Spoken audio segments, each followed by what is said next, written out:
जय श्री हरि विष्णु। दोस्तों, आप सभी का हमारे चैनल में स्वागत है। यदि आप भगवान श्री हरि विष्णु और माता लक्ष्मी की कृपा पाना चाहते हैं तो वीडियो को अंत तक अवश्य देखें। आज हम जानेंगे देवशयनी एकादशी के बारे में। यह एक ऐसी एकादशी है जिसे सभी एकादशियों में अत्यंत शुभ माना जाता है। मान्यता है कि इस दिन भगवान विष्णु 4 महीने के लिए योग निद्रा में चले जाते हैं और यहीं से चतुर्मास का प्रारंभ होता है। कहा जाता है कि जो भक्त इस दिन श्रद्धा और नियम पूर्वक व्रत करता है उसके जीवन के अनेक कष्ट दूर होते हैं, घर में सुख समृद्धि आती है और भगवान विष्णु की विशेष कृपा प्राप्त होती है। अब जानते हैं देवशयनी एकादशी का महत्व।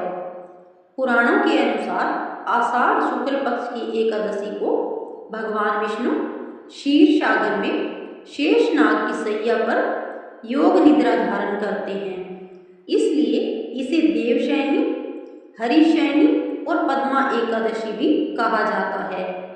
इसी दिन से विवाह, गृह प्रवेश और अन्य मांगलिक कार्य कुछ समय के लिए स्थगित कर दिए जाते हैं। 4 महीने बाद देवउठनी एकादशी पर भगवान जागते हैं और पुनः शुभ कार्य प्रारंभ होते हैं। अब जानते हैं व्रत की विधि। सुबह ब्रह्म मुहूर्त में उठकर स्नान करें, स्वच्छ वस्त्र धारण करें, घर के मंदिर में भगवान विष्णु और माता लक्ष्मी का पूजन करें, पीले पुष्प, तुलसी दल, धूप, दीप और नैवेद्य अर्पित करें। इसके बाद ओम नमः शिवाय भगवते वासुदेवाय मंत्र का कम से कम 108 बार जप करें। यदि संभव हो तो विष्णु सहस्त्र नाम या गीता का पाठ करें। पूरे दिन सात्विक रहें, क्रोध, झूठ और कटु वचन से बचें। रात्रि में भगवान का भजन कीर्तन करें। अब जानते हैं कि इस दिन क्या नहीं करना चाहिए। एकादशी के दिन चावल का सेवन नहीं करना चाहिए। तामसिक भोजन, लहसुन और प्याज से बचें। किसी का अपमान न करें, झूठ बोलने और क्रोध करने से बचें। तुलसी के पत्ते इस दिन न तोड़ें। शास्त्रों में कहा गया है कि इस व्रत से अनेक जन्मों के पाप नष्ट होते हैं, आर्थिक परेशानियां कम होती हैं, रोग और शत्रु बाधाएं दूर होती है, घर में सुख शांति और समृद्धि आती है, संतान सुख और परिवार की उन्नति का आशीर्वाद मिलता है। अंत समय में भगवान विष्णु के धाम की प्राप्ति होती है। देवशयनी एकादशी से चतुर्मास शुरू होता है। इन 4 महीनों में पूजा पाठ, दान, जप, तप और भक्ति का विशेष महत्व होता है। जो व्यक्ति इन दिनों में भगवान का स्मरण करता है उसे कई गुना अधिक पुण्य प्राप्त होता है। अब सुनते हैं एक छोटी सी कथा। प्राचीन समय में एक राजा अपने राज्य में धर्मपूर्वक शासन करता था।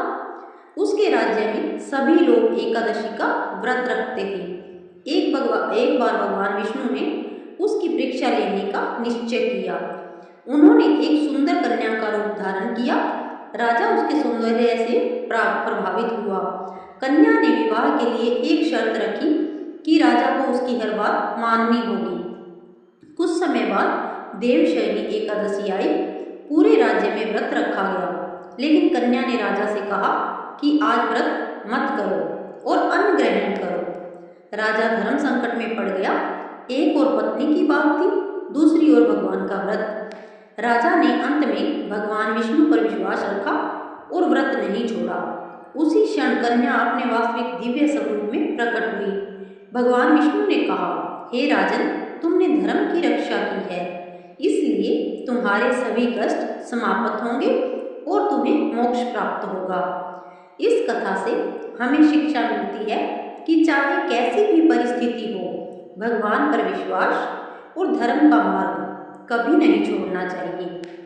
प्रिय भक्तों, यदि आप भी भगवान विष्णु और माता लक्ष्मी की कृपा पाना चाहते हैं तो इस देवशयनी एकादशी पर श्रद्धा और नियम से व्रत अवश्य करें। कमेंट में अवश्य लिखें ओम नमो भगवते वासुदेवाय।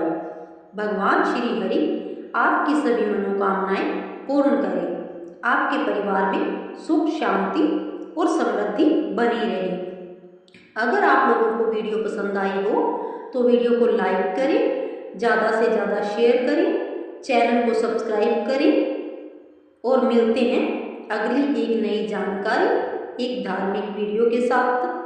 तब तक जय श्री हरि, जय लक्ष्मी माता।